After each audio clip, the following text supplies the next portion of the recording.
మొత్తానికి liquor scam వ్యవహారానికి సంబంధించిన వార్తలైతే చిన్నగా మొదటి పేజీ నుంచి లోపల పేజీల్లోకి అయితే వెళ్ళాయి. మొదటి పేజీలు ఇక ఈ మధ్యకాలంలో రాయడం మానేశారు. ఎందుకంటే ఆ లిక్కర్ స్కామ్ వ్యవహారానికి సంబంధించి ఇక చర్చ అయితే అయిపోయింది. ఎందుకంటే దాదాపుగా విచారణ కంటిన్యూ అవుతుంది. జైల్లో ఉన్న వాళ్ళు ఉంటారు నిందితులుగా, వాళ్ళు ఎప్పుడు వస్తారు ఏంటి అనేది ఇంకా కోర్టు పరిధిలో అయితే ఉంది. ఇప్పటికే 2 ఛార్జ్ షీట్లు అయితే దాఖలు చేసేశారు. ఇంకా ఫైనల్గా అంతిమ లబ్ధిదారులు ఎవరు, ఆయన అరెస్ట్ చేస్తారా లేదా, జగన్ దాకా కేసు వస్తుందా లేదా, ఆ విషయంలో ఇంకా రాజకీయ నిర్ణయమే కాబట్టి అదైతే ఇంకా పెండింగ్లో ఉంది. అయితే ఇక్కడ కీలకమైన అంశం ఇందులో ఈ మద్యం కుంభకోణానికి వాసుదేవరెడ్డి అలాగే సత్యప్రసాద్ వీళ్ళిద్దరూ చాలా కీలకం అని చెప్తున్నారు.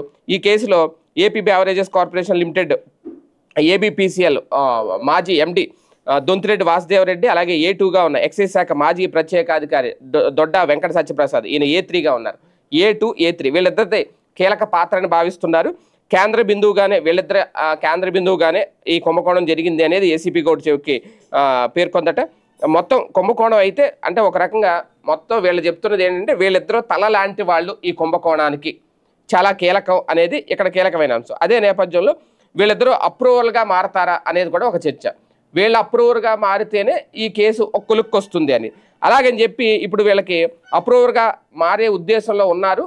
అప్రూవర్గా ఖచ్చితంగా మారతారు వీళ్ళు అనేది ఇప్పటికే జరుగుతున్న ప్రచారం. ఈ నేపథ్యంలో ముందస్తు బెయిల్ ఇవ్వడానికి కూడా మంజూరు చేయకూడదు అని కూడా తేలుస్తున్నారు. వాస్తవానికి అప్రూవర్కి ఒక రకంగా క్షమాభిక్ష ప్రసాదించినా సరే కేసు విచారణ ముగిసే వరకు బెయిల్ ఇవ్వడానికి అయితే వీల్లేదట. అతను ఇచ్చే సాక్ష్యం ప్రభావితం కాకుండా ఉంచేందుకు ఈ సిఆర్పిసి సెక్షన్ 306/4B దీని ప్రకారం ఇప్పుడు వీళ్ళకైతే బెయిల్ ఇవ్వకూడదు అనేది. ఈ కేసులోని వివరాలు ఆధారంగా నిందితుల బెయిల్ పిటిషన్ తేల్చాలి తప్ప అప్రూవర్గా మారతామనే హామీ ఆధారంగా నిర్ణయాన్ని తీసుకోవడానికి వీలు లేదు అనేది. అంటే ఇప్పుడు వీళ్ళిద్దరూ అప్రూవర్గా మారిపోతాం, మాకు ముందస్తు బెయిల్ ఇవ్వండి అని హామీ ఇచ్చిన ఈ సెక్షన్ ప్రకారం 306/4B ప్రకారం దాన్ని పరిగణలోకి తీసుకుని బెయిల్ ఇవ్వకూడదు అనే వాదనలు అయితే జరిగినాయి. మొత్తానికి ఇక్కడ ఈ కేసులో వీళ్ళ అప్రూవర్గా మారి ఏం మాట్లాడతారు, ఏం చెప్తారు అనేది ఇక్కడ కీలకమైన అంశం. ఇప్పటికే కీలక నిందితులైన కేసిరెడ్డి రాజశేఖర రెడ్డి కానీ, ధనుంజయ రెడ్డి కానీ, కృష్ణమోహన్ రెడ్డి కానీ, బాలాజీ గోవిందప్ప వీళ్ళ మీద అభియోగ పత్రాలు దాఖలు చేశారు. ఛార్జ్షీటు దర్యాప్తు సంస్థ ట్రంక్ పెట్టులు కొద్ది సాక్ష్యాలను సేకరించింది. అలాంటప్పుడు పిటిషనర్లను అప్రూవర్గా తీసుకోవాల్సిన అవసరం అయితే లేదు. ఇది వారికి ముందస్తు బెయిల్ పొందేందుకు అవకాశం ఇవ్వడే తప్ప మరొకటి కాదు. పిటిషనర్లు సిఆర్పిసి సెక్షన్ 306 ప్రకారం క్షమాభిక్ష కోసం పిటిషన్లు వేశారు. అభ్యంతరాలు లేవనెత్తుతూ వాటిని కోర్టు తిప్పి పంపింది.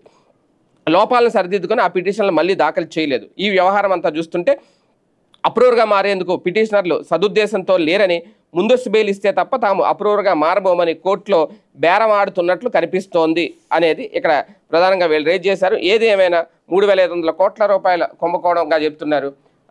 వీళ్ళ కనుక అప్రూవర్గా మారి నోరు విప్పితే ఆ డబ్బులు ఎలా, ఎక్కడి నుంచి ఎక్కడి వరకు వెళ్ళినాయి, అంతిమ లబ్ధిదారులు ఎవరు అని తేలుతుందా? కాకపోతే వీళ్ళు ఇప్పటికే చాలా సాక్ష్యాలు సేకరించేశారు కాబట్టి ఆధారాలు ట్రంక్ పెట్టులు కొద్దీ ఉన్నాయి కాబట్టి ఇంకా అవసరమా వీళ్ళకి ముందస్తు బెయిల్ ఇవ్వడం, ఈ సెక్షన్ ప్రకారం అయితే ఇవ్వకూడదు.